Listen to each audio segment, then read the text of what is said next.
Hey Akemi, here's that second video, more of the strength circuit you could try out. I forgot to mention you can also do lunges as part of your warm-up, just body weight lunges, forward, even a reverse lunge to kind of open up the hips before you do, it could be on your run day. If you don't have your straps with you, you're going for a ride, you want to warm up the legs a little bit. Lunges are always good, even step ups, if you got a brick wall or something you can step up, it's going to get your glutes kind of activated also. So that's just a good, general warm up besides just stretching. Okay, so with the strength circuit, let's use your straps. It's going to be the most convenient thing for you and very effective. You can do it at home, again at the park, beach, wherever. I would try to do at least 3 days a week of this to start out with, just to kind of get some consistency and some strength build up, maybe over the next 8 weeks, which will kind of take you more into spring, which you might then be getting out more, doing more runs and rides and swims. We're going to try to keep it pretty short so you don't feel like it's going to take up all your time. So what I would start out with is, again, after you do your rolling, some warm-ups, get on your straps. The first one I would do is a forward lunge to an overhead, arm movement is what we'll call it. So here, and I'm coming back. So as I press up with the leg, I'm also driving my hands down. So we're going to engage those lats. We're going to work on that shoulder range of motion. And when I step out, I want to make sure my knee isn't going out past my toes. So from the side, I'm here, my knee is more over my ankle. I don't want to be stepping out short and ending up in this position where my weight is in my toes. I want to make sure my weight is in my heels. I'm going to drop that back knee down here, and then I drive back up to that starting position. I will start out with 12 reps on each side. You can either alternate or do all on the same leg and then switch. Okay, so that would be your first exercise, and then you're going to try to transition right into your next exercise, which will be just your basic chest press. Okay. And again, start at about a 45-degree angle with your body. If it feels too easy, then you can start working your way down a little bit steeper. Okay. From there, I would go back to another leg movement. I would do a lateral lunge.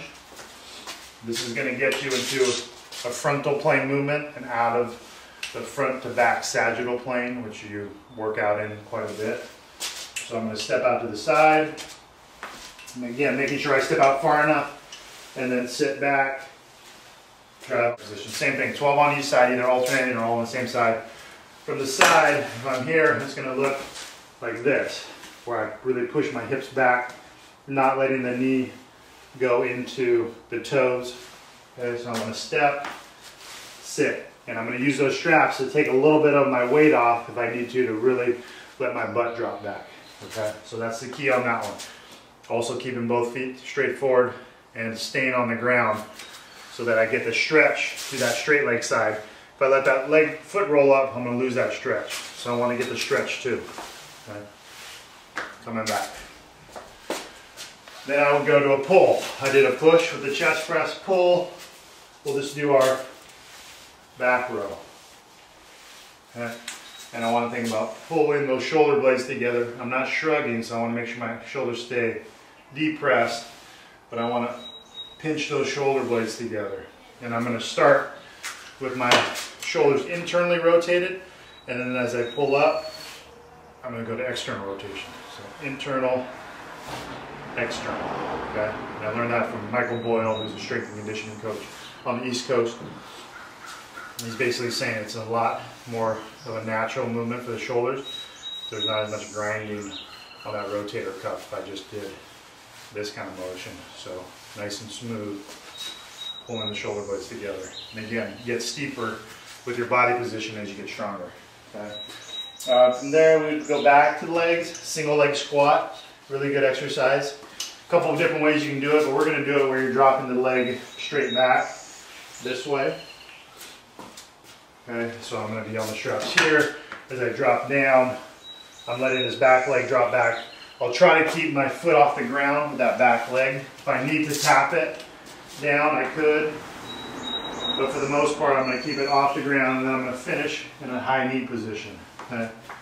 So I'm coming down and I'm going high knee position. Start out with a slow tempo and then I can gradually work into a quicker tempo. And then eventually I can add a hop. So I would go here, hop, hop. And I'm trying to work with as light a grip on those handles as I need. Okay, if I can try to build that leg strength, so I don't want to solely rely on a tight grip. If I can get with a little, go away with a little bit lighter grip, that's what I want to work towards. Okay. Then I'm going to go back to upper body W's, just like it sounds. I'm going to finish in that W position. Okay. External rotation of the shoulders, finishing here. And I ideally want to finish those hands back here, not finishing here.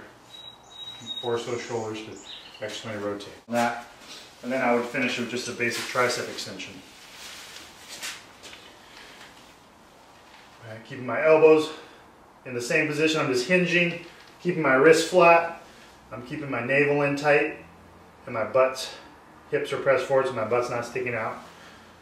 And I'm basically in a plank position, and I'm just dropping down, and then I drive. Okay, this one you can do 12, 15 reps. You can do a few more reps. This is good.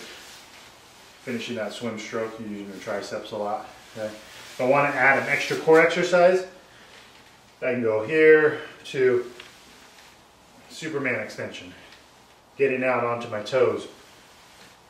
Okay. Obviously, the steeper I get on that one, a lot more pressure, because I'm taking my base of support and I'm creating a longer lever. So now my support is out here, okay? Just like a bridge.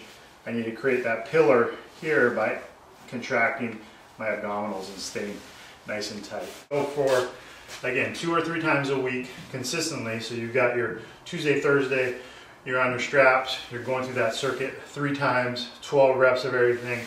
Start out with maybe a 2-minute rest between rounds, maybe less, see how you feel. If you want to progress to a 3rd day, that's great. Now's the time to do it before you get into your racing. Obviously do your warm-up before roll, your leg swings, you know, stuff like that. Do your mini band steps that I talked about in that first little segment. And then also if you want, like I was saying, if you want to mix it up, you've got a friend that's going to work out with you that's kind of interested in doing some strength work, or Bobby. If you're doing it out of your garage like I am, or at your house, go out on your bike and ride a 1/4 mile, make a little mark on the sidewalk with whatever, a piece of chalk. Go another 1/4 mile, that's the turnaround point, so that's a 1/2 mile. And then you can do some different interval stuff. You could start on the straps, going through this circuit. Bobby's got to run, you know, a 1/2 mile out, 1/2 mile back in, so he's running a mile, basically interval. If he gets back and you're still working on the straps, then he gets to rest until you're done. If you finish before he gets back, then you're going to take off and start the run. And you can break that run up into an easy first 1/4 mile, then a hard, you know, second 1/4 mile to the half mile mark, easy, coming back in until you hit that last 1/4 mile, and then go hard in, or you could switch it and go hard, easy, or you know, you can just do a 1/4 mile out, 1/4 mile back in, so you can kind of play around with it depending on where your fitness level's at. You have some consistency, you'll see those markings, so you know you can kind of push till you get there, and then you know, okay, I get a little recovery, then I got to push again for that 1/4 mile. A good one might be to go, you know, like a hard 20 minutes on your trainer after warm up, do a round on the straps, get back on. 15 minutes hard on your trainer, get on the straps, get back on your bike, and then a 10-minute hard spin. And then either finishing with another round on the straps, or you know, go run a couple miles or a mile for a cool down. So a lot of different ways you can incorporate it so it's not so monotonous. You can get consistently on your roller or your trigger point, and this the range of motion, just developing a lot of strength. Body position is important too with this, so get on it and use it, and try to mix it up to make it a little bit more fun, and then keep the workouts a little bit more short and intense, and more frequently. Okay.